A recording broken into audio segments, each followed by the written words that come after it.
Man, I'm so glad you called. It's good to see you, man. You look good. Buddy. You look strong. Missed you. Laughs have been few and far between without you around. I know. I heard about your father, pal, and I know he's in the hospital. He suffered a heart attack. And how's he doing? Not very well. How are you doing? I guess I'm doing okay, considering I'm the one that put him there. What are you talking about? Come on. It's just stupid. So, I just still can't believe it happened. It's just insanity. Okay, is this time for this Spaulding rant, or you want to start from the beginning? Sure, I know where the beginning is, Rick. Alan gave Olivia a pair of earrings that he had put a bug into them. He was spying on her. Great. Mm-hmm. That's vintage Alan. Yeah. So when she found out, she told me about it, and we decided it'd be a good idea to give him an earful. Give the old man some payback. Which he deserved, which he had coming. Driving me nuts, you know, how I can't leave anybody alone. So we did. We set up a little act for him. We made it sound as though we were having a hot, steamy affair. Oh, boy. Mm-hmm. Stupid. Very stupid. But we did it, and he bought it, and he came charging through the door, fit to be tied, caught us in a clinch, and keeled over. Does Beth know about this? Yeah. And? She's moving out today. What? Why? Why would she leave you over some stupid prank? It wasn't just a prank. What do you mean? Well, it started out as a joke, just a way to get back at Alan. But by the time he came through the door, Olivia and I weren't pretending anymore. What we were doing and feeling was pretty damn real. Absolutely sure about this? Rick, we tried. Nobody was ever more convincing they could just pick up where they left off than Beth and I were. We had the kids, we had history, we love each other. Do you still? Yeah, we do, but it's not enough anymore. You know, sometimes you're with somebody and you go through so much together and you cause each other so much pain. After a while, you're just numb. You know, I'm tired. I don't know what to say, pal. I'm just sorry that you guys are both going through this. I know. I am too. Well, it's the end of an era. Yeah. What? I was just wondering about Olivia. What about her? She's with my father. I understand that part of it. The question is, do you want Olivia to be with you?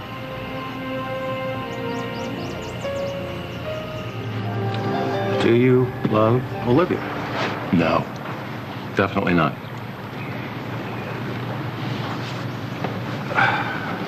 Take your time. That much I know. Oh, so what was this whole thing about? Just an exercise in lust? I mean, she certainly is a beautiful woman. Yeah, it's that. It's much more than that, isn't it? I don't know. Maybe. It has to be. Well, I know you.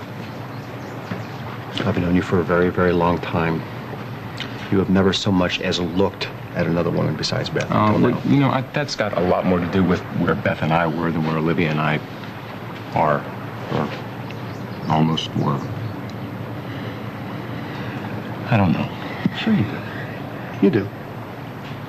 I mean, come on, it's obvious you thought about this more than once or twice since this whole thing happened. You know what it is? It's that I recognize her, Rick. I see Olivia, and I think that could have been me. Oh, come on. No, I mean it. If I hadn't had you for a best friend, if I had never met Beth, I would have been just as lost as she is. I would have made all the same lousy choices. And you know what? I would have been exactly the way she is.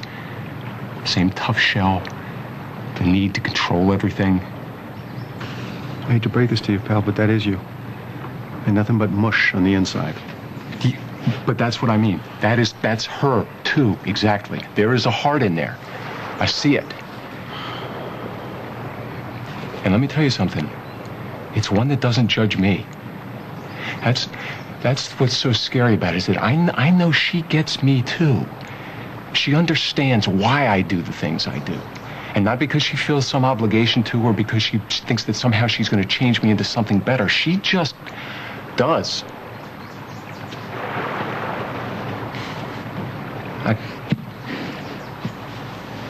don't know. I can't tell you, you know, what a relief that feels like sometimes, just to be accepted, to be liked, even, you know.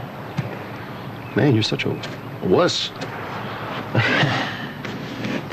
Boy, your feelings hurt very easily for such a so-called tough guy. Well, maybe that's why I see it in her. Yes. And I do. I see both parts. And that, friend, is what makes her so very dangerous. You better believe it. And that's why I can't go anywhere near it, and I'm not going to. I can't. For any number of reasons. What?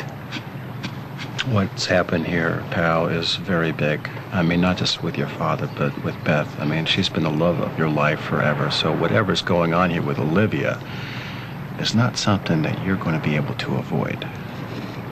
Watch me. Watch me.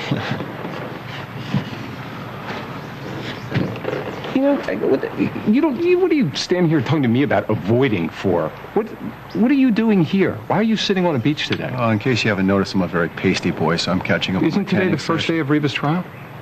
Why aren't you there? Don't you have a vested interest in that? I wanted to disappear. Is that vested? I just don't even know what I'm supposed to feel here. I mean, Cassie gave me a life, and which never would have happened if Reva didn't end Richard's life. So where am I supposed to sit? Behind the defense table or the prosecution's? Good point. Tell you what. What? Why don't we sit here and we'll talk about anything you like, with the exception of Olivia and the trial. How's that sound? You got yourself a deal. Let's do that.